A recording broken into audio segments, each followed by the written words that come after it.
देवाची ये द्वारी कीर्तनाची वारी. नमस्कार.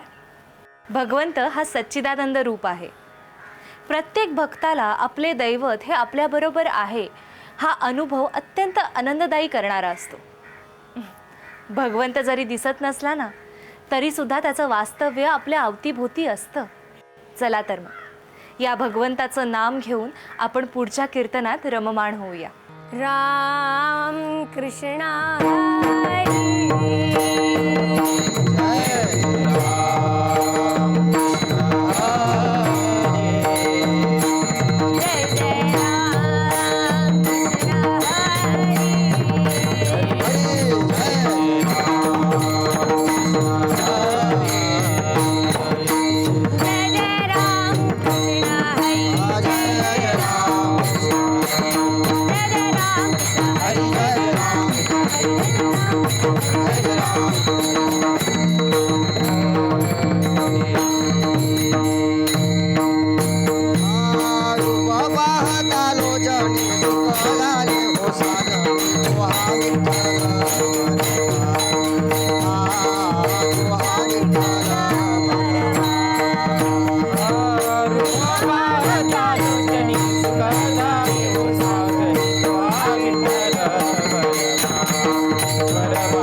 माधव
जगाचा लेखा चित्त वित्त हेवा समर्पून रहा देवा नारायण ऐसा सखा काय जगाचा लेखा तुका म्हणे मन असो द्यावे समाधान नारायण ऐसा सखा काय जगाचा लेखा विठ्ठल विठ्ठल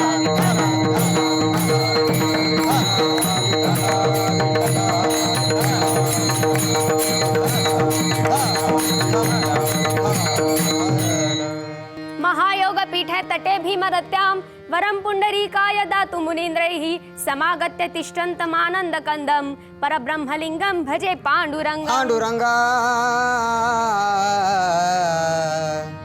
करू प्रथम नमन पांडुरंगा करू प्रथम नमन पांडुरंगा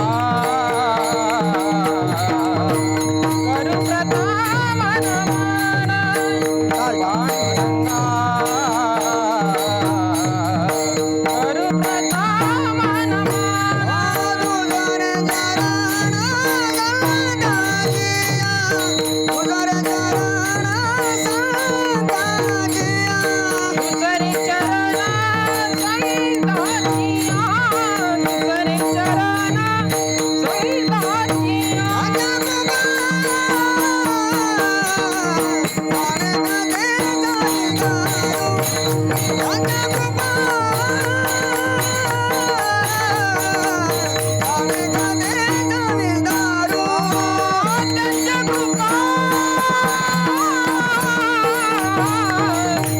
पांडुरंगा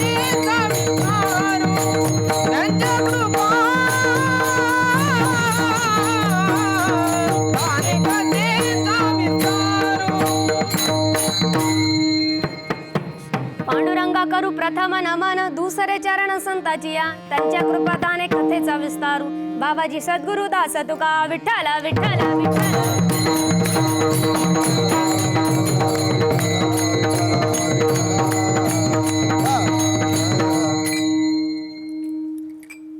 भय हरी जरी काही न धरावे मनी नारायण ऐसा सखा काय जगाचा लेखा प्रस्तुत प्राप्त प्रसंगी कीर्तन रूपी सेवेकरता निवडलेला अभंग भक्त कल्पद्रुम ऋषिकेशा गुण गौरव अनुभवा जगत जीवन जगदाकार शंकराचा आत्माराम पांडुरंग परमात्मा यांच्या सानिध्यात राहून ज्यांनी बोध अवस्था व पूर्वबोध अवस्था अशा तीनही अवस्थेमध्ये पडणाऱ्या प्रत्येक प्रश्नाचं उत्तर ज्यांच्या गाथेमध्ये सापडतं ते म्हणजे वेदनिष्ठ धर्मनिष्ठ जगतमान्य जगतव्यापक जगद्गुरु श्रीमंत श्री तुकाराम महाराज यांचा निवडलेला 4 चरणांचा भगवंताच्या भक्तांनी कोणत्याही प्रकारचा भय बाळगायचा नाही असा सांगणारा अभंग आहे विठ्ठल विठ्ठल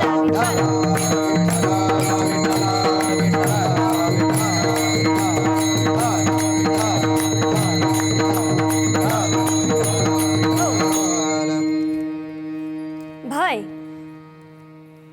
म्हणजेच काय फिअरनेस भय कोणी बाळगायला हवा किंवा भय कोणी बाळगायला नको तर जिने पाप कर्म केले आहेत बरं कोणत्या प्रकारची पाप कर्म एखादी परंपरा तोडणं याला पाप म्हटलं जातं का किंवा एखाद्या मंदिरात जाऊन जर समजून घ्या एखादी रीती जर आपण ती पार नाही केली म्हणून त्याला पाप म्हटलं जातं का तर अजिबात नाही संत मंडळींनी सांगितलंय परोपकार हे पुण्य आणि परपीडा हे पाप ज्याने दुसऱ्याला हिणवलं ज्याने भगवंताचं नामस्मरण करत असताना त्याच्या भक्तांना पीडा दिली किंवा एखाद्याने सप्ताहामध्ये कोणती अडचण आणली एखाद्याने कोणतं शुभ कार्य करत असताना स्वतःच्या हेतूनुसार तिथे मुद्दाम स्वतःला ते करून घ्यायचं नसेल तर मुद्दाम ते दुसऱ्याच्या कार्यामध्ये विघ्न निर्माण केला अशा व्यक्तींनी भय बाळगणं अत्यंत आवश्यक आहे मग भय कोणी बाळगायला नको तर जे भगवंताचे भक्त आहेत जो या चराचरामध्ये समाविष्ट आहे ज्याच्यामुळे या तिन्ही लोकांचं तेज आहे ज्याचं नामस्मरण केल्याने आपल्या चेहऱ्यावर तेज येतं ज्याचं नामस्मरण केल्याने आपण स्वतः दिव्य होऊन जातो ज्याचं नामस्मरण म्हणजे स्टनिक एलिगंट असं असलेलं जे नामस्मरण आहे त्या व्यक्तीला नामस्मरण करणाऱ्या भक्तांना कोणत्याही प्रकारचा भय बाळगण्याची आवश्यकता नाही भय हरिजनी काही न धरावे म्हणे हरीच्या दासांना कोणत्याही प्रकारचा भय बाळगण्याची आवश्यकता नाही बरं कोणाप्रमाणे आपण भय बाळगायला नको आपण अगोदरपासून आपली भारतभूमीच नव्हे तर संपूर्ण पृथ्वीचा अभ्यास केला किंवा संपूर्ण विश्वाचा अभ्यास केला तर हे विश्व किंवा हा समाज पुरुष प्रधान आहे. पुरुष प्रधान म्हणजे काय? तर पुरुष प्रधान असणं म्हणजे नेमकी एक गोष्ट की राधेला संरक्षणासाठी कृष्ण लागेलच, रुक्मिणीला रुसवण्यासाठी, मनवण्यासाठी किंवा तिचं रक्षण करण्यासाठी पांडुरंग लागेलच, सीतेचं रक्षण करण्यासाठी प्रभू श्री रामचंद्र हवेच, द्रौपदीचं रक्षण करण्यासाठी 5 पांडव हवेच. म्हणजे काय? एका स्त्रीचं रक्षण करण्यासाठी एक पुरुष तरी हवाच. म्हणजेच काय? स्त्री स्वतःच्या प्राबल्याने या जगामध्ये जगू शकत नाही. स्त्री स्वतःच्या प्राबल्याने या जगामध्ये स्वतःचं अस्तित्व निर्माण करू शकत नाही. त्याला एक प्रकारे पुरुष प्रधान आपण असं म्हणू शकतो की आधीपासूनच ए बाई तू घरात थांब, मी बाहेर कामाला जातो, तू काहीच करू शकत नाही माणसाशिवाय. माणूसच करता धरता आहे. नाही आहे असं मी म्हणत नाही, आहेच, परंतु ओव्हरवेल्म्ड म्हणजे काय? जास्त पुरुष प्रधान करणं म्हणजे काय? तर स्त्रियांवर अत्याचार होणे. कशा प्रकारचा अत्याचार? विनाकारण काम करून आल्यानंतर नवऱ्याने पत्नीला मारहाण करणे. जास्त पुरुष प्रधान होणे म्हणजे काय? तर सती प्रथा जी अगोदरच्या काळात होती, पती गेल्यानंतर सती व्हावं. जास्त पुरुष प्रधान म्हणजे काय? विधवा झाल्यानंतर कोणत्याही प्रकारचा विवाह नाही व तिने मुंज करून घ्यावी. जास्त पुरुष प्रधान म्हणजे काय? तर स्त्रियांनी फक्त घरचे काम करावेत, तिच्या आनंदासाठी, तिच्या उल्हासासाठी ती जगामध्ये काहीही करू शकत नाही, वावरू शकत नाही, तिला कोणत्याही प्रकारचा अधिकार नाही. म्हणजे एक प्रकारे असं जे ओव्हरवेल्म्ड आहे किंवा एक हायपोक्रेटिक आहे किंवा एक ऑर्थोडॉक्स थिंकिंग आहे की स्त्रीने फक्त एवढ्या मर्यादेमध्येच राहायचं. स्त्रीने जर ती लक्ष्मण रेखा लांगली तर स्त्री बदनाम होते किंवा स्त्रीमुळे या संस्कृतीचा नाश होतो किंवा त्या स्त्रीमुळे आपला पूर्ण धर्म भ्रष्ट होतो. हे आधीच्या काळापासून लोकांनी आताच्या काळापर्यंत हेच सांगितलंय. याला एक प्रकारे पुरुष प्रधान म्हटलं जातं. मग अशा या पुरुष प्रधान जगामध्ये त्याच काळामध्ये, ज्या काळामध्ये अनेक लोक स्त्रियांवर अत्याचार करत होते, मुघल झाले, आदिलशाह झाले, निजामशाह झाले, हे तरी परकीय देशातून आल्यानंतर आपल्या स्त्रियांवर अत्याचार करायचे. पण काही लोक असे होते की जे भारतातल्या भारतात राहून, महाराष्ट्रातल्या महाराष्ट्रात राहून स्त्रियांवर अन्याय करत असायचे, स्त्रियांवर अत्याचार करत असायचे. त्याच काळामध्ये भगवंताची भक्ती करण्यासाठी जिने बिळा उचलला, जिने संपूर्ण देहाचा त्याग केला आणि संपूर्ण समाजाला विसरून गेली आणि समाजाला विसरून, स्वतःचा देहभान विसरून, कोणाचीही लाज न राखता भगवंताच्या भक्तीमध्ये लागली, ती म्हणजे राजस्थानची राजपूत कन्या, ती म्हणजे संत मीराबाई. ज्या काळामध्ये स्त्रियांना काहीच मान सन्मान नव्हता, त्या काळामध्ये संत मीराबाईंनी भगवंताच्या भक्तीचा बिळा उचलला. त्या राजस्थान मधली ती 1500 आणि 1600 शतकातली गोष्ट आहे, ज्या वेळेला एक छोटीशा मुलीचा जन्म झाला राणाच्या घरी, राणा उदयसिंग यांच्या घरी त्या मीराईंचा जन्म झाला. आणि मीराईंचा जन्म झाल्यानंतर मात्र ती हळूहळू वाढू लागली. तिचे वडील फार मोठे विष्णू भक्त होते आणि विष्णू भक्त असल्यामुळे नित्य नेमाने भगवान श्रीकृष्णांची 16 उपचाराने पूजा करत असत आणि तेच संस्कार मीराईंवर पडले होते. मीराबाई देखील 16 उपचार प्रमाणे भगवंताची भक्ती करत असे, पूजा करत असे. एक वेळेला सहज त्यांच्या घरासमोरून एक वरात जात होती विवाह सोहळ्याची आणि त्यावर घोड्यावर एक नवरदेव विराजमान होता आणि ते बघून मात्र मीराबाईंनी स्वतःच्या आईला विचारलं, आई हा कोण आहे आणि हा कुठे जातोय? त्यावेळेला आई म्हणाली, याला विवाह सोहळा म्हणतात आणि हा नवरदेव आहे. आणि हा मात्र आता मीराबाईंना सांगितलं जातं की आता हा त्याच्या नवरीकडे जात आहे आणि त्याचा विवाह होणार आहे.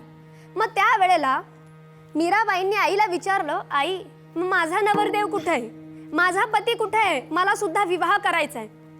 आई म्हणाली, एवढ्या लहानशा मुलीला मी काय समजवू? मग आईने सांगितलं, बघ ही जी मूर्ती दिसते ना तुला, त्या मूर्तीची तू रोज पूजा करते ना, तो गोपाळ कृष्णच तुझा पती आहे. आणि आता मात्र लहानशा मीराबाईंनी तेच मनामध्ये ठासून घेतलं की हाच गोपाळ कृष्ण आता माझा पती आहे. आणि मोठे होईपर्यंत, उपवर होईपर्यंत मीराबाईंच्या मनामध्ये तेच होतं. आता मीराबाई मात्र मोठ्या झाल्या, उपवर झाल्या, त्यांचा विवाहाचं वय झालं. वडिलांनी ठरवलं की आता हिचा विवाह करायचा. ज्या वेळेला तिला प्रश्न विचारण्यात आला की मीराबाई आता तुमचा विवाह करण्याचं वय झालंय, म्हणून आता करूया का? तर मीराबाई म्हणतात, माझे पती गोपाल श्रीकृष्ण आहे, मला कोणाशीही विवाह करायचा नाही. अनेक वेळेस विचारलं तरी देखील मात्र मीराबाईंचं एकच उत्तर, मला कोणाशीही विवाह करायचा नाही. भगवान श्रीकृष्णच तो परमात्मा माझा पती आहे. आणि आता मात्र मीराबाईंच्या वडिलांना फार वैताग आला. त्यामुळे मीराबाईंच्या वडिलांनी मीराबाईंना न विचारता त्यांचा विवाह मोठा राणा यांचे जे पुत्र आहेत त्यांच्याशी विवाह ठरवण्यात आला. त्यांचा विवाह करून दिला. आणि मीराबाईंना सांगण्यात येतं, आता अरे बघ, तुझे जे पती आहेत ना ते फार महान राणा आहेत. राजस्थानमध्ये राणा म्हणजे कशा प्रकारे, ज्या प्रकारे आपल्या महाराष्ट्रामध्ये छत्रपती शिवाजी महाराज, त्याचप्रमाणे राजस्थानमध्ये राणा ही पदवी लावली जाते राजपूत राजांना. मग अशाच प्रकारे मीराबाईंना सांगण्यात आलं की बघ, तुझे पती राणा फार महान राणा आहेत, एका मोठ्या महाराणाचे पुत्र आहेत. एवढंच नाही तर त्यांच्या हातामध्ये एवढे किल्ले आहेत, त्यांच्या सत्तेमध्ये एवढे किल्ले आहेत, तेवढे किल्लेच नाही तर अनेक अनेक अनेक राज्यांवर त्यांचा स्वतःचा ताबा आहे. त्यांच्याकडे एवढं ऐश्वर्य संपन्न आहे की तुला कधीच तुझ्या आयुष्यात कोणत्या गोष्टीची कमी पडणार नाही. आणि आता मात्र मीराबाई स्वतःच्या सासरी गेल्या. आणि ज्या वेळेला आजूबाजूच्या दास्या आणि राण्या तिला समजवू लागल्या की राणा हे आहेत, राणा ते आहेत, राणा एवढे तेजस्वी आहेत, राणा एवढे ऐश्वर्य संपन्न आहेत, त्यावेळेला मीराबाई काय म्हणतात? मीराबाई म्हणतात, तुम्ही मला सांगत आहात ना की हे जे राणा आहेत हे फार तेजस्वी आहेत, हे जे राणा आहेत यांच्या सत्तेमध्ये लाखो करोडो किल्ले आहेत, हे जे राणा आहेत यांच्या सत्तेमध्ये अनेक राज्य आहेत, हे जे राणा आहेत हे फार ऐश्वर्य संपन्न आहेत, हे जे तुम्ही मला सांगत आहात ना, तर आता तुम्ही माझं ऐका. अशा अनेक राणांना बनवणारा माझा श्रीकृष्ण द्वारकाधीश आहे. करोडो राण्यांना बनवणारा माझा द्वारकाधीश श्रीकृष्ण आहे. एवढंच नाही तर काय, तुम्ही म्हणत आहात की राणा तेजस्वी आहे, या तीनही लोकांचे तेज माझ्या परमात्मा श्रीकृष्णापासून आहे. तीनही लोकांचे तेज माझ्या परमात्मा श्रीकृष्णापासून आहे. तुम्ही म्हणत आहात की हा एवढा तेजस्वी राणा आहे, त्याच्या सत्तेमध्ये किल्ले आहेत, ज्याच्या सत्तेने या जगाचं पान देखील हालत नाही, तसा परमात्मा माझा श्रीकृष्ण आहे. तर आता तुम्हीच मला सांगावं की नाशिवंत देहाच्या पुरुषाला मी माझा पती का म्हणू? कारण माझा श्रीकृष्ण परमात्मा आता अजर अमर आहे, त्याला कधी मृत्यूच नाही, असं संत मीराबाई सर्वांना समजवतात. पण आता मात्र समाजाला काय करणार भगवंताची भक्ती? भगवंताच्या भक्तीमध्ये अशाच संत मंडळींनी स्वतःचं देहभान विसरून गेले. आणि समाज मात्र टोकतच, हिने विवाह केला पण तो पार नाही पाडला, हिचं असं, हिचं तसं, त्याचं तसं. कारण लोकांना बोलण्याची ही सवय असतेच. मग त्याच पद्धतीनुसार मीराबाईंनी कोणाचाही विचार न करता भगवंताच्या भक्तीमध्ये नेहमी तल्लीन राहिल्या. अपने मंदिर में बैठ बैठ कर हरि गुण गावत नाचूंगी, आणि गीता भागवत सुद्धा वाचेल. परंतु मीराईंची भक्ती कशी होती? ज्ञान आणि ज्ञानाची गठडी त्यांनी बांधून घेतली होती. कुठपर्यंत हो आपण ते तत्वज्ञान जपायचं, एवढ्या ज्ञानामध्ये केव्हा पळायचं आपण, कुठे कुठे ते ज्ञान शोधत राहायचं. त्यामुळे ज्ञान आणि ध्यानाची गठडी बांधा एक वेळेस, आणि फक्त प्रेमाचा संग घेऊन भगवंताचं नाम चिंतन करा आणि फक्त मन शुद्ध ठेवा. अशा प्रमाणे मीराबाईंची भक्ती सुरू होती. आणि मीराबाईंची भक्ती सुरू असताना मात्र मीराबाई निघाल्या उत्तर प्रदेशला. कारण आता त्यांच्या जीवनामध्ये एक टर्निंग पॉइंट म्हणजे काय, तर स्वतःच्या आयुष्यामध्ये एक वेगळा मोड की जिथे आपल्याला गुरु लाभतो. आणि मीराबाईंना गुरु लाभले. कोणते गुरु लाभले? संत रोहिदास, म्हणजेच तिथे असणारे संत रविदास. स्वतःचं बूट बनवण्याचं, चपला बनवण्याचं काम करत करत भगवंताच्या भक्तीमध्ये जाती पातीचा नाश करत संत रोहिदासांनी पांडुरंगाची म्हणजेच श्रीकृष्ण परमात्म्याची भक्ती केली. आज देखील जातीपाती भरपूर आहेत, परंतु त्या काळात मीराबाईंनी असं नाही म्हटलं की मी तर उच्च जातीची आणि एखाद्या कोणत्याही जातीच्या व्यक्तीला मी गुरु कसा स्वीकारू. तर इथे मात्र मीराबाई म्हणतात, भगवंताच्या भक्तीमध्ये कोणत्याही प्रकारची जात नाही, कोणत्याही प्रकारचा धर्म नाही, आहे तर फक्त एकच व्यक्ती. इथे पुरुष नाही, इथे स्त्री नाही. काय संत मीराबाईंच्या ठाई असं आहे, इथे पुरुष नाही, इथे स्त्री नाही, आपण मात्र भेद करतो. कोणत्या प्रकारचा भेद करतो? पुरुषाची भक्ती वेगळी, स्त्रीची भक्ती वेगळी. पुरुषाने भक्तीमध्ये फार महान असावं आणि स्त्री भक्तीमध्ये फार कमीत कमी असाव्यात, परंतु मीराबाईंच्या ठाई ते नव्हतं. मग मीराबाईंनी मात्र संत रोहिदासांचं गुरुत्व स्वीकारलं, त्यांच्याकडून उपदेश घेतला आणि संत रोहिदासांनी मात्र त्यांना निर्गुण साक्षात्कार घडवून दिला आणि सगुण साक्षात्कार देखील घडवून दिला. आणि त्यानंतर मीराबाई मात्र हळुवारपणे भगवंताला चराचरात बघू लागल्या. एक वेळेस मंदिरामध्ये भगवंताची भक्ती करत असताना एक काळा नाग आला आणि काळा नाग अशा प्रकारे आला की लोकांना वाटलं आता मीराबाईचं काही खरं नाही, मीराबाई आता मृतच होणार. परंतु त्या काळा नागामध्येच भगवंताला साक्षात दर्शन बघितलं, ते म्हणजे मीराबाईंनी. आता अशाच प्रकारे मीराबाईंना त्या नागाचं दर्शन होऊन गेलं. आता मात्र मीराबाईंचे जे सासरे होते राणा, त्यांचा माथा फार सणकून गेला. का तर आता लोक बळबळायला लागले, मीरा वेडी झाली आहे, मीरा वेडी झाली आहे, ती संसारामध्ये लक्ष देत नाही, आता मीराई अशी आहे, मीराई तशी आहे. आणि यामुळे राणा परिवाराची मात्र बदनामी होऊ लागली आणि राणाला वाटलं आता काहीतरी आपण करायलाच हवं. आणि ज्या वेळेला राणाला असं वाटलं, त्यावेळेला राणाने त्या राणीच्या हातामध्ये विषाचा प्याला मीराबाईंना देण्यासाठी नेला. आणि आता मात्र मीराबाईंना माहित होतं की त्या प्यालामध्ये विष आहे. मीराबाई म्हणाला, एक ना एक दिवस तर हा देह जावयाचाच आहे, एक ना एक दिवस तर आपल्याला मृत व्हायचंच आहे, एक ना एक दिवस हा नाशिअंत देहाचा नाश होणारच आहे. मग भगवंता तुझ्या सानिध्यामध्ये तुझं नामस्मरण करते म्हणून त्या जिद्दीवर लोक जर मला विष देत असतील तर मी ते हे हसत हसत पिणार. मीराबाईने ते विष घेतलं आणि आता मात्र ते सेवन केलं आणि जसं विष सेवन केलं मीराईंना काहीच नाही झालं आणि जी कृष्णाची मूर्ती होती ती कृष्णाची मूर्ती मात्र निडी पडली. अशी मीराईंची भक्ती होती. स्वतः विष प्राशन केलं पण मीराबाईंच्या केसालाही धक्का लागला नाही आणि आता मात्र त्या विषामुळे सोन्याची मूर्ती निडी झाली. सगळ्यांना आश्चर्यचकित वाटलं आणि सर्वजण तेव्हापासून मीराबाईंना मानायला लागले. आणि भगवंत अनेक प्रकारे भक्ताचीच कसोटी घेतो. कारण एक साधारण म्हण आहे, सोन्याला तपवल्याशिवाय सोन्याची खरी किंमत मिळत नाही. हिऱ्याला सुद्धा फार रिफाईन करावं लागतं, काळ्या कोळशामधून हिऱ्याला काढावं लागतं आणि त्याला फार रिडिफाईन केल्यानंतर कुठेतरी जाऊन चमकणारा हिरा निर्माण होतो. म्हणून अशाच प्रकारे एखाद्या दगडाला फार फार फार ठोके मारावे लागतात, तेव्हा कुठेतरी जाऊन त्या दगडाची मूर्ती तयार होते आणि त्या मूर्तीचे सगळे पाया पडतात. म्हणून जो दगड मार खात नाही त्याला काहीच मान नाही, परंतु जो दगड जास्त मार खातो, ज्याच्यावर जास्त शिळा बसलेल्या असतात, त्या दगडाला सर्वात जास्त मान असतो. त्याच प्रकारे भगवंत नेहमी भक्ताची कसोटी घेतच असतो. कशा प्रकारे भगवंत कसोटी घेत असतो तर भगवंत अनेक प्रकारे घाबरवायचा प्रयत्न करतो भक्ती करत असताना, आणि खरे सत्य भक्ती करत असणाऱ्याला तर हमखास घाबरवतो. मग अशाच प्रकारे मीराबाईंना अनेक लोकांनी त्यांना दाबून टाकलं की एक स्त्री असून अशा प्रकारची का भक्ती करत आहेस. तरी सुद्धा मीराबाईंनी त्याला लढा दिला आणि म्हणूनच आज म्हटलं जातं, लड़कर सारी दुनिया से प्रीत के रंग में रंगती है, लड़कर सारी दुनिया से प्रीत के रंग में रंगती है, होकर आराध्य में विलीन तब कोई मीरा बनती है, तब कोई मीरा बनती है.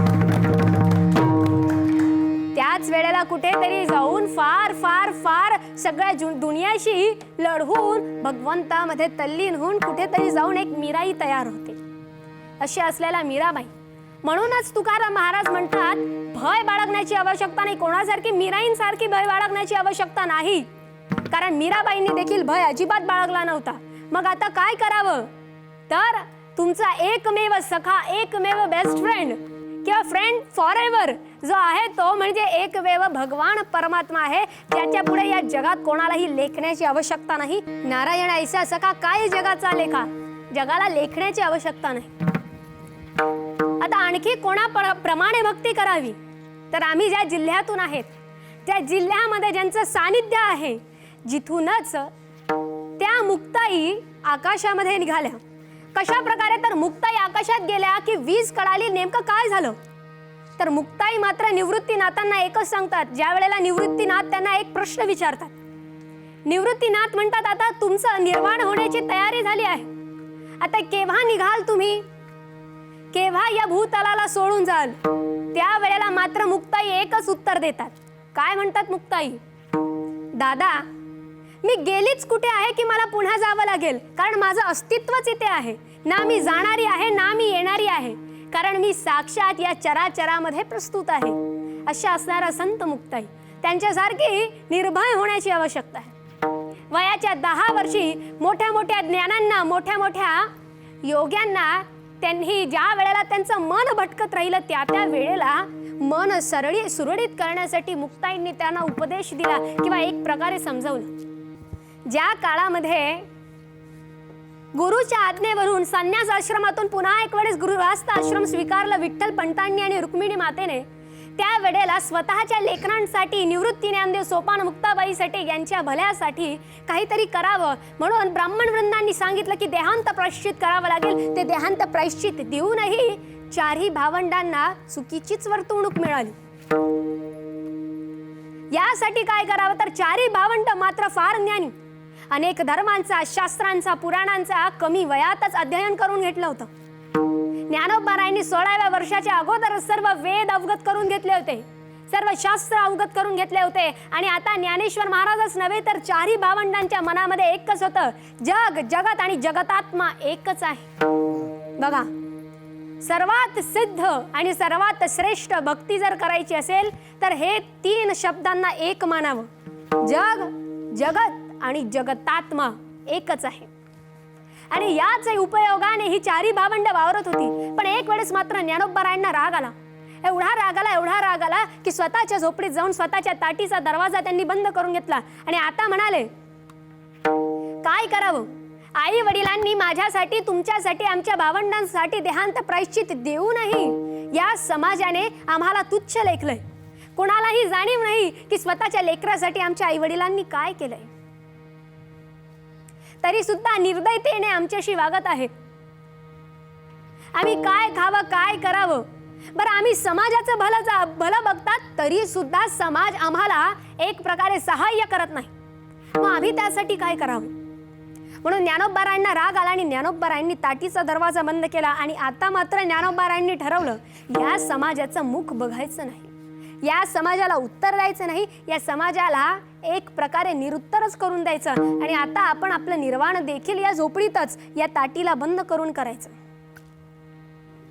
आणि आता मात्र संत मुक्ताईंचं श्रेष्ठत्व बघा. मुक्ताई गेली स्वतःच्या भावाला समजावण्यासाठी. काय समजावतात मुक्ताई?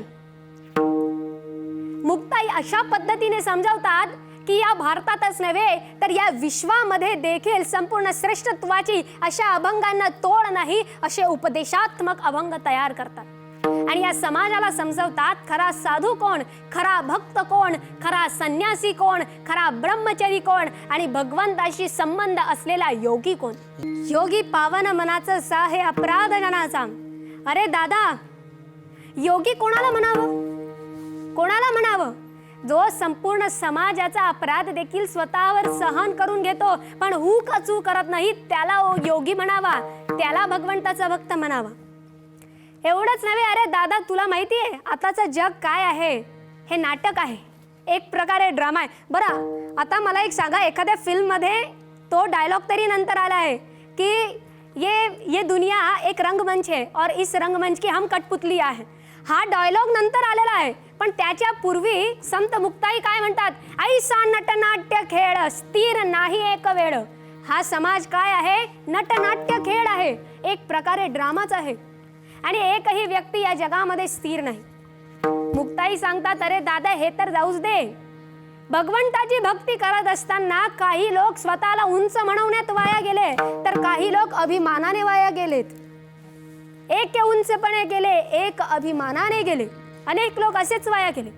एवढंच नाही दादा, जो भगवंत एक आहे, जी भक्ती एक आहे, लोकांनी वाटून ठेवली रे, वाटून ठेवली. संत नामदेव महाराजांना वेगळ्या जातीत बघितलं जातं, तुकोबारायांना वेगळ्या जातीत बघितलं जातं, चोखोबारायांना वेगळ्या जातीत बघितलं जातं. आमच्या जातीची संत मंडळी वाटली गेली आहेत, आमच्या जातीचे भगवंत वाटले गेले आहेत, आमच्या धर्माचे अनेक अनेक अनेक परंपरा, संस्कृती, रिच्युअल्स जे असतील ते वाटले गेलेत. म्हणून मुक्ताई म्हणतात, एकापासून अनेक झाले त्यासी पाहिजे सांभाळिले. अरे दादा, हे लोक अज्ञानी झाले आहेत, अनेक झाले आहेत, त्यांना कोणीतरी सांभाळायला हवं ना. मग कोण सांभाळेल? म्हणूनच देवा, अरे ज्ञानेश्वरा, अरे दादा, एकच कर. काय कर? तर इतके टाकूनी शांती धरा, ताटी उघडा ज्ञानेश्वरा. फक्त मनात शांती धर आणि ताटी उघड आणि भगवंताचं नामस्मरण कर. विठोबा रखुमा, विठोबा रखुमा, विठोबा रखुमा, विठोबा रखुमा, विठोबा रखुमा, विठोबा रखुमा, विठोबा रखुमा, विठोबा रखुमा, विठोबा रखुमा, विठोबा रखुमा, विठोबा रखुमा, विठोबा रखुमा,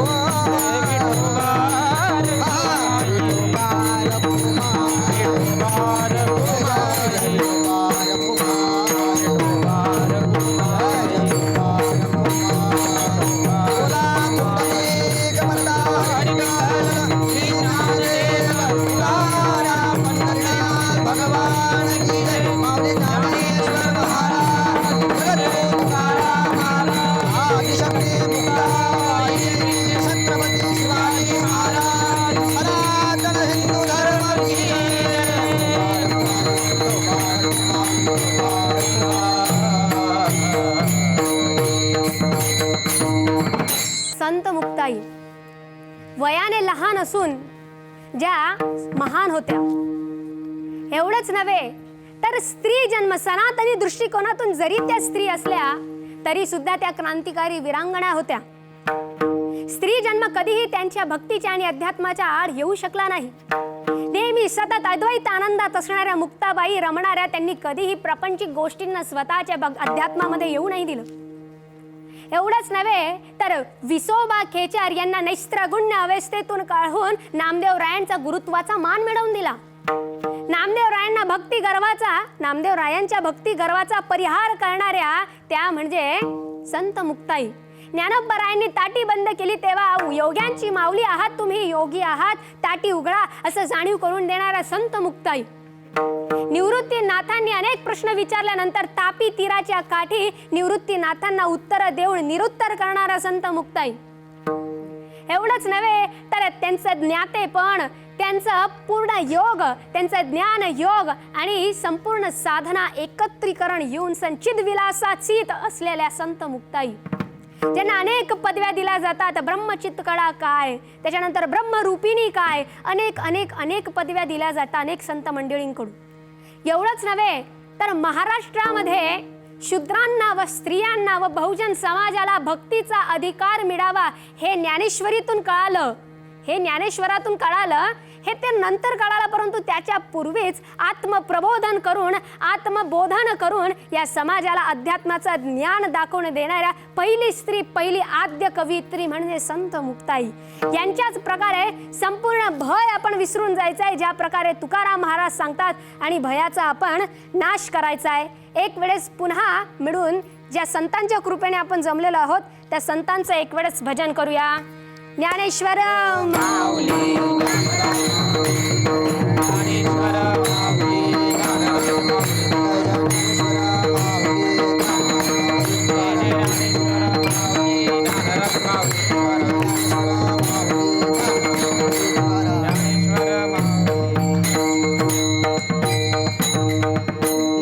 मुक्ताबाई, मुक्ताबाई,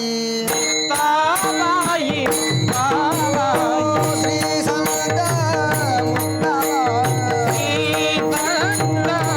मुक्ताबाई, ब्रह्मचित्कला मुक्ताबाई, योगमाया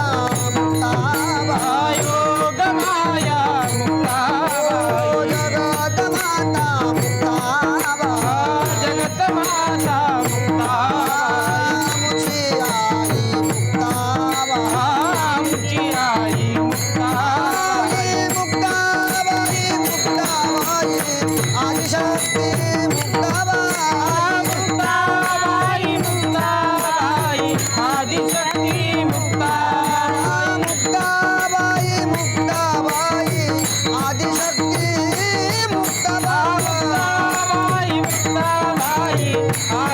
मुक्ती